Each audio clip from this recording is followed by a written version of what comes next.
after a march of maybe about half an hour, I can't remember the time, incidentally, along the way, we saw dead bodies on the street. It was very cold. And these are people who were killed by the bombardment. At this time, the city was bombarded by the Russians. They surrounded the city already, and we were under siege. And people went out on the street, if the shell came in, they would die. And we've seen these dead bodies. They look like mannequins.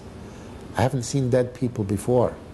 And along the route, we've seen all these dead people, people like us, frozen stiff, lying in the streets.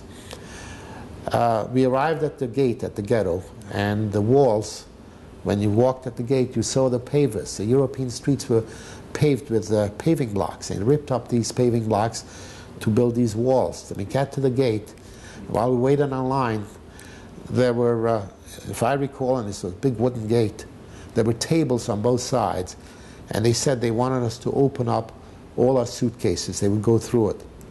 I remember they took my grandfather's coat. He had a warm coat on. They took his gloves because they were warm.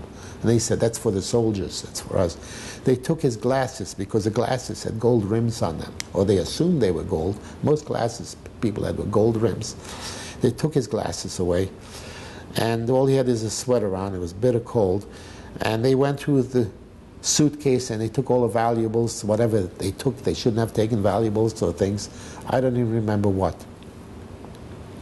When we got into the ghetto, they told my grandparents that they had to go to one place, and they placed us immediately next to the gate. There was a school there, and it was a school for the deaf, and they call them deaf and dumb. We don't use that expression anymore, but children who could not speak or could not hear. And we were put into the basement because there was bombardment and you couldn't stay in the upper floors of the building. And we were put into this group of children. There were about 125 of them in the size of an apartment in the basement. Of course, they resented the number of children that were coming in addition to them being over there. We could not communicate with them, and they had a great deal of anger. So we stayed there for the rest of our duration until we were liberated. It was a madness in there. We had toilets that were overflowing because there was very little water, and people had dysentery. All of us had dysentery. And there were people dying, children dying left and right. We didn't have any food. In the 6 weeks that we were there, I remember eating twice. Once a piece of cornbread. We were given, somebody brought in some cornbread, and I think another time a piece of bread.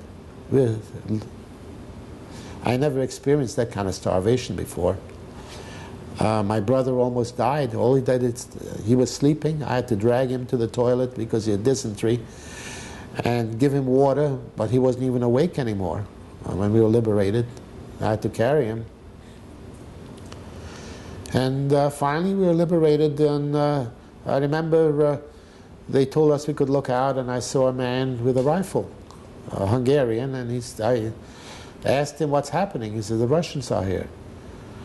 January 15th, 1945, and we saw a Russian soldier. You could tell that his hat was different. They didn't wear helmets, and he wore a big heavy coat, a big smile on his face. They told us we are free.